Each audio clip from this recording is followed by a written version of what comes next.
Ce samedi 27 mai, France 3 diffusait un nouveau numéro de Tout prêt pour la dictée, présenté par Thomas Hill avec la participation de Lambert Wilson. Voici le corrigé de la dictée. Ce samedi 27 mai, et pour la 5e année consécutive, France 3, en collaboration avec Lumni, proposait un nouveau numéro de Tout prêt pour la dictée, présenté par Thomas Hill, avec la participation de Lambert Wilson. D'autres personnalités comme Liane Folly, Corinne Touzet, Philippe Caverivière, François Rollin ou encore Sylvain Tesson ont participé à la plus grande dictée de France. Karine Dijoux, professeure de français, était également de la partie.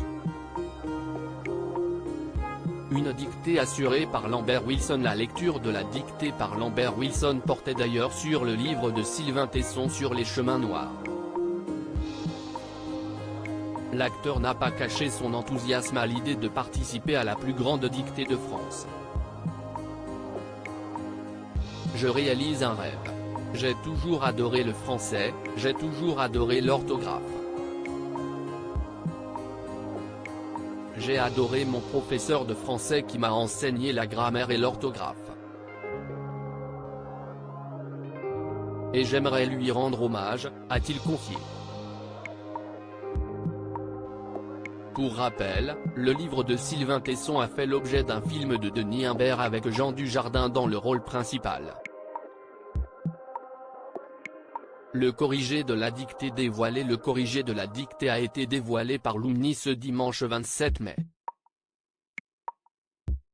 Le voici, je poursuivis la remontée vers le nord, sous un ciel tiède. L'air sentait le cierge éteint et la robe des chagris, une odeur d'automne. Une lumière de pastel meringuait les labours. J'allais plus élastiquement qu'au début de mon voyage. Parfois, à grande coulée, j'aspirais l'air au-dessus des champs.